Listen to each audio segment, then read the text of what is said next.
Bismillahirrahmanirrahim. Assalamualaikum warahmatullahi wabarakatuh. Welcome back to my YouTube channel di Master Rumus Fisika bareng Kak Ulfa. Nah, di kesempatan kali ini kita akan membahas materi fisika SMA kelas 11 masih di optika geometri, dan kali ini adalah optika geometri yang keempat ya, yang keempat. Bagi adik-adik yang belum tonton seri 1, 2 dan 3 bisa ditonton dari playlist yang ada di optika geometri di Master Rumus Fisika. Nah, untuk adik-adik yang belum subscribe, sebelum kita lanjutkan materi ini, segera subscribe ya. Oke, kalau ada yang kurang paham di pertemuan sebelumnya atau pertemuan hari ini, letakkan komentar kalian. Oke, nah kita lanjutkan materi kita. Optika geometri yang keempat. Kali ini kita akan membahas pemantulan di cermin cembung. Sebelumnya sudah kita bahas pemantulan di cermin cekung ya. Nah, jadi kakak tuliskan di sini pemantulan pada cermin cembung. Pemantulan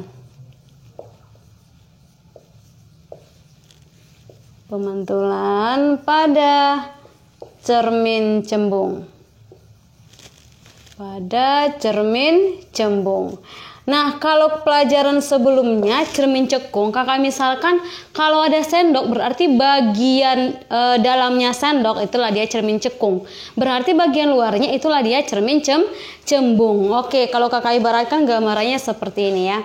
Misal nih, ada suatu sendok ya, tapi sendoknya ini yang menghadap belakang gitu, menghadap belakang ya. Berarti kalau menghadap belakang seperti ini. Nah, ini menghadap belakang. Oke. Ini dia. Berarti inilah cermin cembung, ini adalah bagian luar. Ini bagian luar, kalau ibaratkan ini adalah sendok, inilah bagian dalamnya. Berarti kalau bagian dalamnya kemarin kita sebut ini sebagai cermin cekung. Nah, berarti di sini yang menjadi bagian luarnya ini apa Kak? Yang menjadi bagian luar inilah adekku yang disebut sebagai cermin cembung. Nah, inilah adik yang mau kita bahas itu. Nah, seperti itu ya. Nah, berarti Kak ada juga nggak di sini sinar-sinar istimewa? Ada pasti. Nah, kakak tuliskan di sini ya. Yang mau kita bahas adalah sinar-sinar istimewa. Sinar-sinar istimewa. Sinar-sinar istimewa pada cermin cembung. Pada cermin cembung. Inilah yang mau kita pelajari. Nanti ilustrasinya kakak tuliskan. Sama ya, ada 3 sinar-sinar istimewa. Di cermin cekung juga semalam ada 3. Di cermin cembung juga ada 3. Nah, yang pertama itu adalah sinar datang. Ya, sinar datang melalui. Sinar datang. Ini kakak tuliskan sinar datang melalui sumbu utama. Sumbu utama, sinar datang melalui sumbu utama dipantulkan. Ini dia, dipantulkan seolah-olah dari pusat. Seolah-olah dari pusat. Ini deh untuk sinar istimewa yang pertama ya, untuk sinar istimewa yang pertama. Nah, untuk sinar yang kedua itu apa katanya? Sinar datang melalui fokus. Kebalikan ya, sinar datang ini kan tadi datangnya melalui sumbu utama, tapi dipantulkannya seolah-olah dari fokus atau dari pusat. Ini kakak bikin di sini dari titik fokus ya, dari titik fokus. Nah, yang di sini sinar datang melalui titik fokus. Titik fokus dipantulkan seolah-olah sejajar sumbu utama.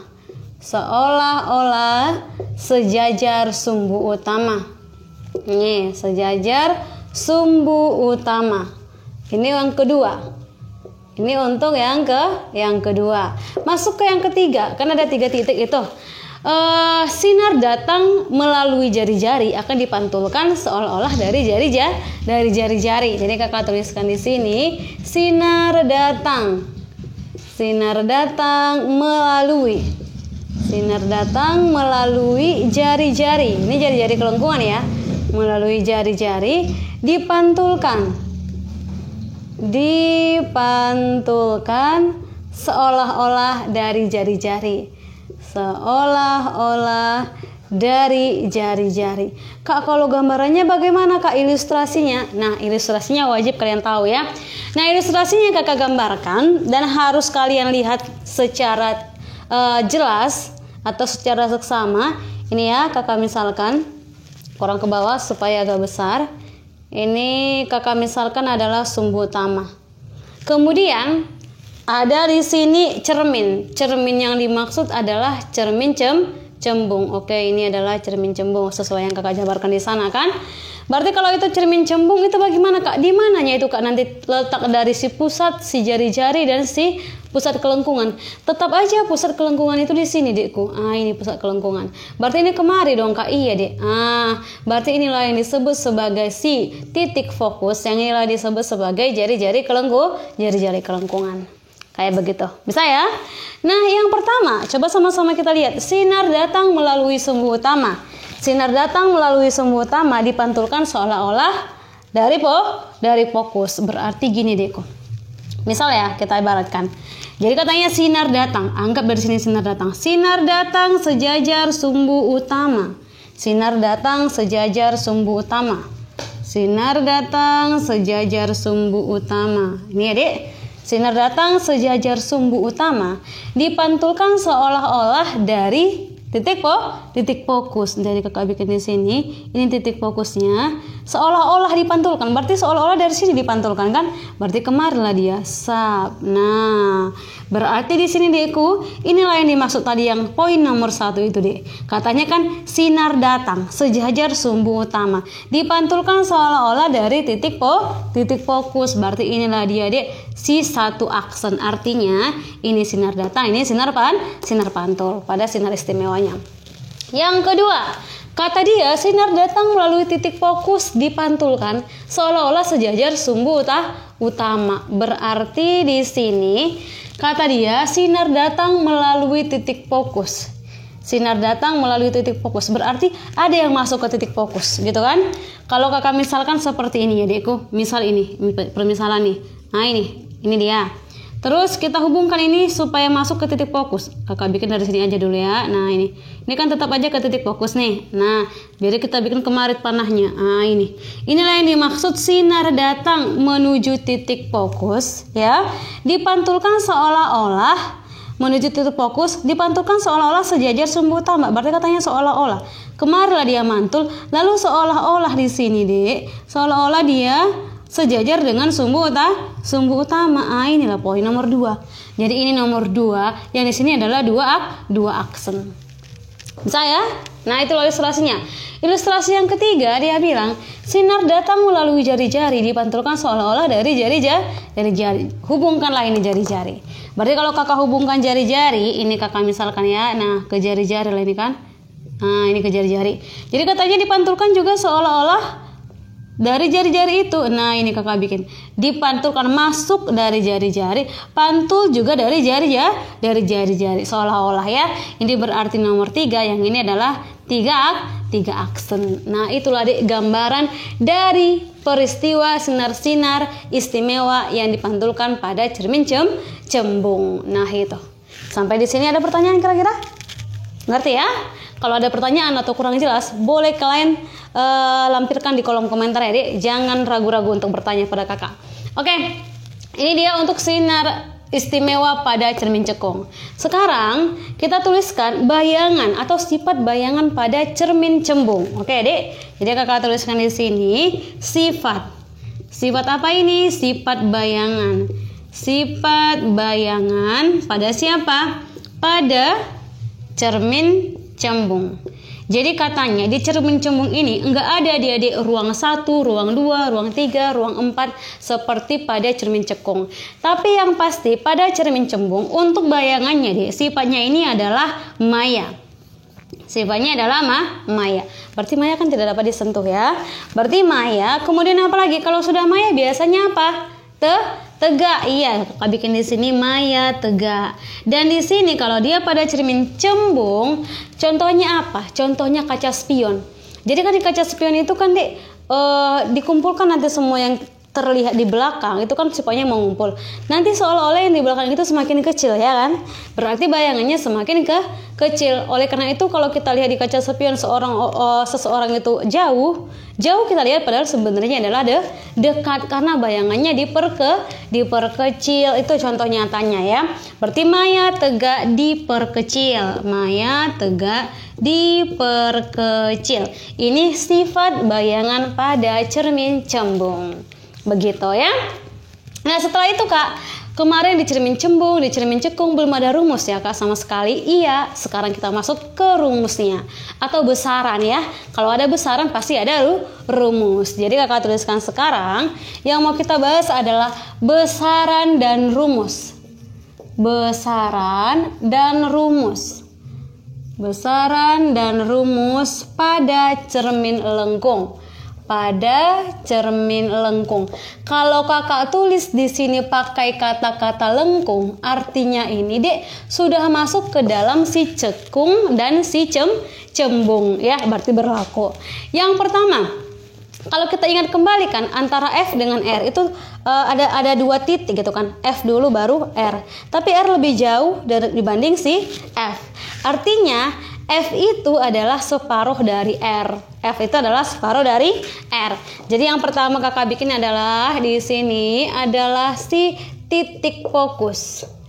Titik fokus yang simbolnya ini adalah F dan jari-jari kelengkungan. Titik fokus dan jari-jari kelengkungan.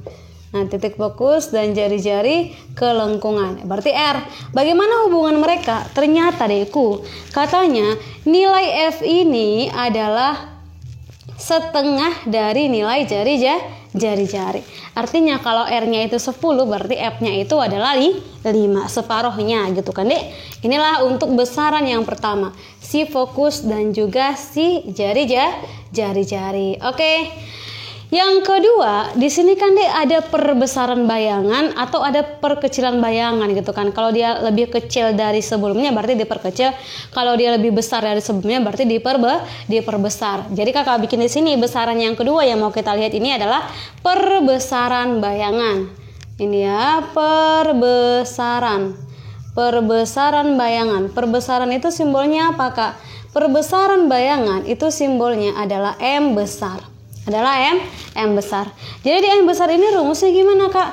Di rumusnya adalah M ini sama dengan H aksen dibagi dengan H. H aksen dibagi dengan H. Atau nanti rumusnya bisa juga nilainya adalah M sama dengan minus S aksen dibagi dengan S. Seperti itu ya.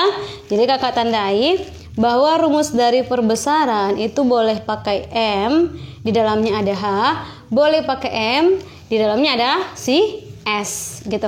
Dengan catatan kalau misalkan H aksennya positif berarti di sini bayangannya adalah Maya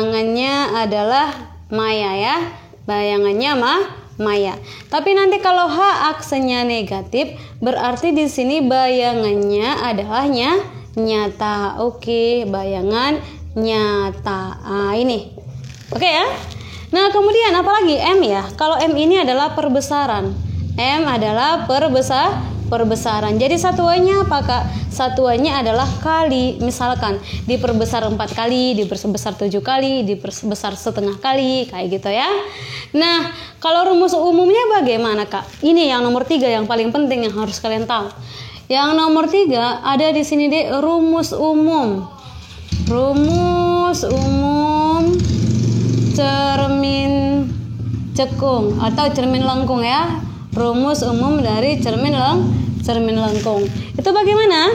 Ternyata rumusnya adalah 1/F ya, sama dengan 1/S ditambah dengan 1/S aksen.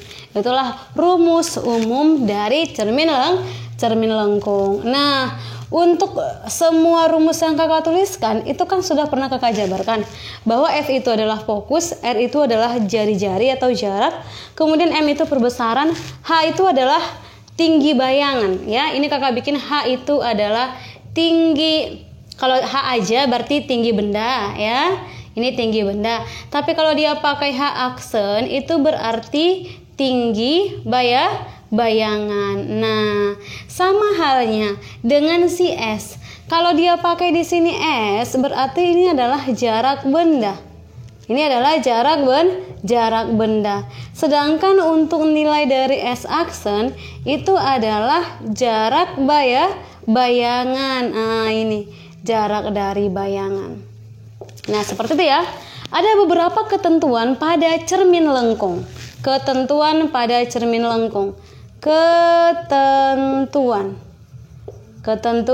pada cermin lengkung. Ingat ya adekku, kalau kakak tuliskan di sini cermin lengkung sudah melingkupi si cekung dan si cembung ya. Katanya untuk fokus F-nya ini positif pada cermin cekung, cekung. F-nya ini negatif pada cermin cembung, gitu ya. Kemudian kalau S-nya di sini positif berarti benda ini di depan. Benda di depan. Kalau benda di depan itu berarti maya atau nyata. Berarti bendanya adalah bendanya nyata. Bendanya adalah benda nyata. Kalau misalkan S-nya ini negatif berarti bagaimana?